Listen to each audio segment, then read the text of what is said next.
Egunon, hablemos de Venezuela, de la República Bolivariana de Venezuela, precisamente en una fecha tan señalada como la COP27 en el ámbito de Egipto, salió la noticia de que, bueno, Nicolás Maduro estuvo en la COP27 y ahí se encontró con el señor presidente Emmanuel Macron de la Francia imperial del siglo XXI. La Unión Europea espera encarrilar las negociaciones entre Caracas y la oposición para lograr avances en los próximos meses. Con lo cual, no es tan largo el periodo como para haber ameritado, en principio, el desfase respecto a esta noticia surgida en torno al 11 de noviembre. La Unión Europea insiste en su tesis de que es posible una salida electoral para la crisis política y social en Venezuela y espera aprovechar el nuevo momento que vive el continente latinoamericano para encarrilar las negociaciones entre gobierno y oposición en Venezuela, apuntando a que habrá avances en los próximos meses. El Servicio de Acción Exterior de la Unión Europea, el SEAE, tiene los ojos puestos en la reunión del Foro de París por la Paz, en la que se dan cita gobierno y oposición en Venezuela con la mediación de Francia como punto de inflexión para encarrilar las negociaciones de México paradas desde hace meses. En los próximos meses tendremos noticias de Venezuela y seguiremos de cerca la situación, ha señalado un alto funcionario de la Unión Europea. Recordemos en México la impronta de Andrés Manuel López Obrador, que en teoría tiene una política exterior neutral desde la imposición de esta en el año 1930, por deriva del ámbito de la Revolución Mexicana de comienzos del siglo XX, cosa que en principio a Felipe Calderón, cuando en el mandato que surgió del año 2006 hasta el 2012, en ese sexenio, le ofrecieron desde Estados Unidos, subrepticiamente, a través de un académico, la posibilidad de abrir conversaciones para incorporar a México en la OTAN, cosa que habría sido posible, pero esa política tradicional lo impidió, como dijo el doctor Calderón. Pero bueno, este otro, el Foro de París por la Paz, viene apadrinado por el presidente de Colombia, Gustavo Petro, y por el presidente de Argentina, Alberto Fernández. Las conversaciones en México se ven como el elemento clave para conseguir un cambio en el sistema venezolano, pese a que el proceso lleva suspendido desde hace más de un año y logró resultados muy limitados, centrando principalmente en la situación humanitaria del país. La Unión Europea sigue de cerca la situación tras haber mandado observadores a las elecciones regionales de noviembre de 2021 y mantiene contacto con los principales actores venezolanos, tanto del ejecutivo de Nicolás Maduro Moros, como con figuras opositoras como Enrique Capriles Radonsky o Leopoldo López, hijo. En este marco, el vicesecretario general para Asuntos Políticos de la SEAE, Enrique Mora, viajará al país en febrero para continuar los esfuerzos de mediación para lograr unas elecciones justas y transparentes, han confirmado fuentes diplomáticas a Europa Press. Pese al saludo de Nicolás Maduro con el presidente galo Emmanuel Macron y el primer ministro portugués António Costa, los últimos días, en el marco de la COP27, en Bruselas recalcan que es un presidente ilegítimo y que la posición europea no ha cambiado. Desde enero del año pasado, la Unión Europea tampoco considera a Juan Guaidó como presidente interino y ha rebajado su trato al de miembro relevante de la oposición, entre otros dirigentes. Sobre la posibilidad de aliviar sanciones en el plano económico y energético, el alto funcionario de la Unión Europea ha señalado que la diplomacia sopesa pedir a Estados Unidos más exenciones a empresas europeas para exportar petróleo venezolano. Podemos hablar con ellos para decirles que queremos que estas exenciones sean más grandes y significativas, no solo porque tenemos una hipotética necesidad de petróleo, sino porque es algo que necesitamos para financiar muchas actividades humanitarias y sociales en Venezuela, ha apuntado. En todo caso, la Unión Europea viene insistiendo en que las medidas impuestas a Venezuela son reversibles y escalables dependiendo de la evolución de la situación democrática, del Estado de Derecho y de los derechos humanos en el país. En la actualidad afectan a 155 funcionarios responsables de violaciones de derechos y del deterioro de la situación interna de Venezuela. Resulta interesante en tanto cuanto Nicolás Maduro Moros, este año 2022, cuando hubo dificultades en el suministro de hidrocarburos para los Estados Unidos, o eso se percibía, dijo: camarada Biden, aquí está el primer soldado de los Estados Unidos y les recibiremos con cariño. Bueno, más o menos, es lo que vino a decir. Con este bozarrón de este fortachón. Algunos dicen que nacido en Colombia. Pero bueno, eso sería harina de otro costal, ¿verdad? Tenemos que saber, evidentemente, que la reforma de la Constitución nunca llevó a término. Cuando se hizo la Asamblea Nacional Constituyente, que presidió Diosdado Cabello en determinado momento, debía de haber servido para lo que se hizo en el año 99-2000, es decir, para tener una nueva constitución, y se sigue estando con la constitución de Hugo Chávez. Por lo tanto, no sirvió para eso, sino para subvertir el mandato de la constituyente respecto a la Asamblea Nacional, que había ganado la oposición en el año 2015 a finales y entró en funciones en el año 2016, pero en el ínterin hubo un mandato que fue subvertido para la distribución del poder en el poder electoral y el poder judicial. Ese es el vicio de origen. En tanto en cuanto hubo partidos que dijeron que no querían participar en la chorrada de la constituyente, fueron privados de la participación política en las siguientes elecciones porque dijeron en su arbitrariedad que no podían participar en las elecciones de su elección. O lo hacían en todas, o no lo hacían en ninguna. Esa es una de las razones por las que se le llama dictador a Nicolás Maduro Moros. Porque cuando terminó su mandato e inició el actual, estaba en plena ilegitimidad porque debemos recordar un elemento fundamental, que es que pone en el frontispicio de sus reivindicaciones el sostenimiento de la revolución bolivariana, a toda costa y a toda condición. No puede haber destrucción del legado de Hugo Rafael Chávez Frías. No puede aceptarse. Porque el señor Fidel Castro Ruz ya le dijo al comandante Chávez: Hugo, como sigas haciendo esas elecciones boliburguesianas que aceptas, porque la boliburguesía depende del voto popular, pero siguen siendo elecciones burguesas, un día vas a despertarte con una derrota. Vas a perder. Y todo lo que has ganado durante toda la revolución, un día lo vas a perder completamente. Y ese aviso llegó. La última llamada, la pérdida por 2/3 a favor de la oposición de la Asamblea Nacional del país, con la posibilidad de que cambiaran la Constitución desde el Parlamento. Eso fue ya terrible, la golpe final que colmó el vaso. No podía aceptarse que alguien pusiera en cuestión la revolución bolivariana y los beneficios de la boliburguesía. No podía aceptarse, no podía tolerarse. Y cuando no comprendamos esto, tendremos un problema como mediadores de la Unión Europea. No puede aceptarse. Lo mismo que tampoco podemos aceptar el hecho de que la oposición de Venezuela esté tan dividida y disgregada en tanto en cuanto muchos sueñan con la Cuarta República.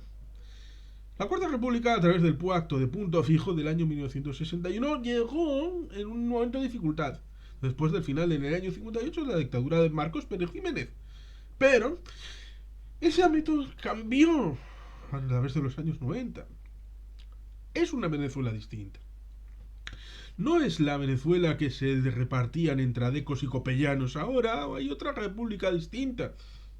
Mal que bien, prácticamente 25 años de república bolivariana ha tenido un impacto decisivo en la vida política del país. Pero eso, en un marco de república democrática, debería de llevarlos no a la Quinta República, que es la actualmente fracasada, sino a la Sexta. Movimiento Sexta República sería lo lógico, porque no pueden los líderes del pasado ligados a movimientos que están de antes del intento de golpe del año 2002, de movimientos que están ligados a la Cuarta República, de movimientos que están ligados al pasado. No se ha citado a Henry Ramos Ayub, líder de los ADECOS, de Acción Democrática. Son gente que tiene una visión viciada del futuro del país. Con lo cual, han impedido una acción conjunta hasta el punto de que se ha citado a Juan Guaidó. En el momento en el que surge la figura de Juan Guaidó como presidente primero de la Asamblea Nacional y como tanto presidente interino, en tanto en cuanto es la Constitución le establece, a la inobservancia del mandato ilegítimo del presidente Maduro, expresidente ya entonces, pero presidente en tanto en cuanto seguía controlando la logística del gobierno, hubo un problema: la inacción, la incapacidad de llegar a acuerdos y de afrontar el desafío de la revolución contra Maduro. Era posible que la Constitución, que lo permite al presidente de la Asamblea Nacional aceptar misiones extranjeras sobre el terreno. Hay un artículo que lo permite. Pero nunca hubo vocación de ejercer presión política en donde hubiera que traspasar determinadas líneas rojas.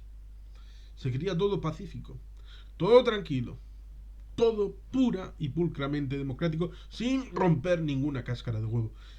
Y eso, gran parte debido a la incredibilidad. No había la suficiente credibilidad de la oposición, ni unidad en torno a ella. En ningún momento. Por lo tanto, la oposición de Venezuela tiene que hacer una reflexión en tanto en cuanto unida no puede más que triunfar. Pero nunca ha estado unida. Nunca ha estado lo suficientemente unida para hacer un frente al proyecto bolivariano con un proyecto de raíz democrática e integradora. Por eso tenemos esas dos formas de afrontarlo. El hecho de que los boliburgueses, sabiendo que quieren mantenerse a toda costa en el poder, y quizá alguno quiera el poder antes que Nicolás Maduro. Diosdado Cabello quizá quiera ser presidente antes de morirse. El jefe del clan de los Cuatro Soles. Quizá haya corrientes internas que quieren el poder para ellos y no para esos compañeros de fatigas que se han beneficiado más que ellos. Esas cosas pueden pasar.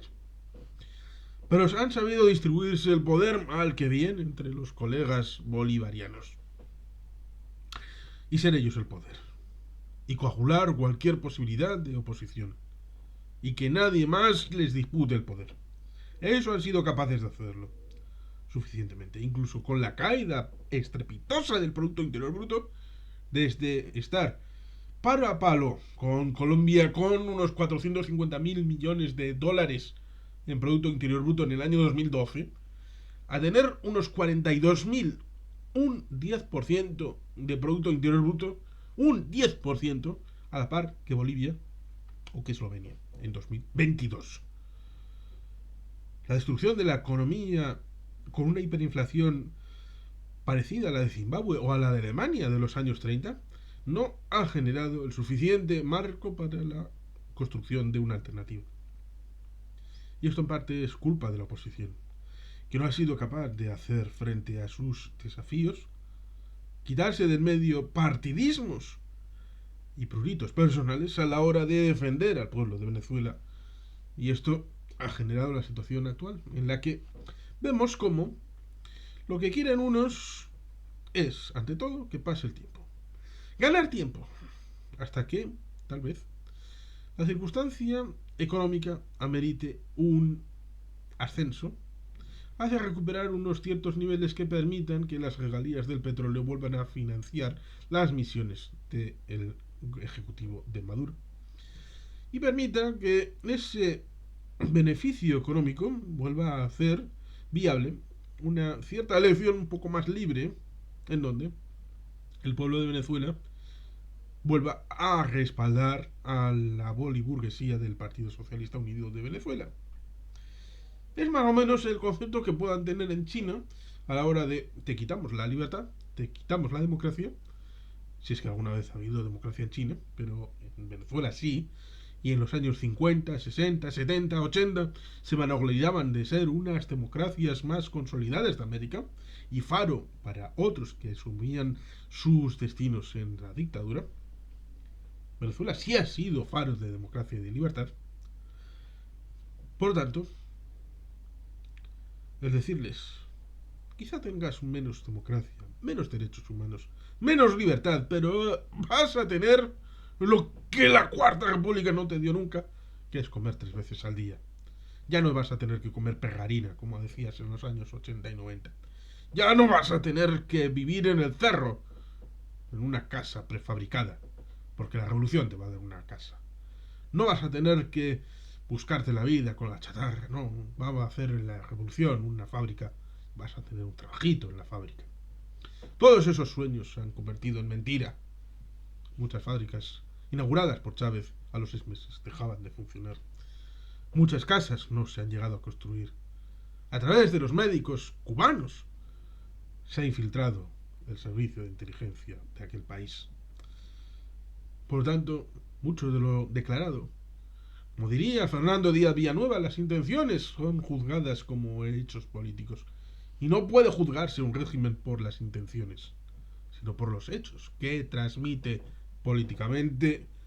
Sobre todo cuando hay una reflexión en torno a un periodo, debe de buscarse las consecuencias y cuál ha sido el resultado final. No las promesas que hicieron, no los ideales que les movieron. Por lo tanto, la Unión Europea, el Foro de México, el Foro de París, Macron, Costa o quien sea, deben saber primero y ante todo qué es lo que quieren. ¿Hacer una política de los hechos consumados? Porque entonces podremos decir que podemos comprar a Maduro. Puede estar en venta. Antes lo han comprado Rusia, antes lo ha comprado China. Si damos la pasta suficiente podemos comprar a Maduro. Pero debemos entender que entonces será un hijo de puta y será nuestro hijo de puta. Como dijo cierto presidente estadounidense respecto a Nicaragua en los años 30. Sí, Somoza y Maduro se parecen bastante. Tanto como Somoza y Daniel Ortega.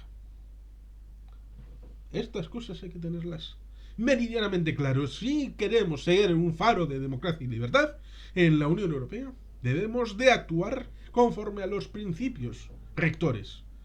Y no podemos tolerar que tiranos como Nicolás Maduro Moros destruyan los derechos humanos y destruyan a su propio pueblo y sus posibilidades vitales. ¿Por qué? Porque tenemos dificultad en el suministro de hidrocarburos. A través de eso vamos a blanquear y legalizar al señor Nicolás Maduro Moros y la Constitución traicionada por los boliburgueses en favor de una componenda. No suena nada bien. Pero nada. Esperemos que por lo menos se tengan las cosas claras en esta reflexión que pueda hacerse. Que la hagan la oposición a la hora de establecer un marco de referencia en donde puedan afrontar la nueva Venezuela que quieran construir. Que se fijen no en la cuarta, en la sexta revolución por llegar. La sexta república, ligada a la sexta revolución del siglo XXI. El socialismo del siglo XXI era una filfa ligada al marxismo-leninismo de toda la vida. Era mentira. Por lo tanto, el pueblo debe despertar. Pero quien le debe despertar es un venezolano. No puede ser alguien venido de Bruselas. No puede ser un español de Madrid, ni un francés de París, ni un portugués de Lisboa. Nadie de fuera va a decirle a los venezolanos qué deben de ser, porque son los venezolanos los que tienen que saber cómo afrontar los desafíos de su propio país, y tienen muchos, y muy importantes. Pero deben hacerlo con unidad, y saber que enfrente tienen a un gigante en horas bajas, pero que quiere y sabe utilizar los mecanismos para el sostenimiento de su poder personal y familiar. Del clan de los Cuatro Soles, del clan de Nicolás, del clan de los chavistas, del clan de los La Flanela Roja, del clan del PSUV. Por lo tanto, las cosas claritas y sencillas. No van a querer salir del poder. Quieren ganar tiempo. Quieren ganar meses, quieren ganar tiempo para ganar la economía y volver a ser atractivos para una pequeña población que con ingeniería electoral les pueda volver a dar su apoyo. Hay que ser inteligentes y hay que saber dónde están pinados los bolos y cómo hay que ejercer la presión y la fuerza para que quien gane sea el pueblo de Venezuela. Esa es la clave que debería estar en esa reflexión para estos próximos meses. Veremos a ver cuál es el resultado. Y sin más, es que ricasco, agur oro bat, beti helpien.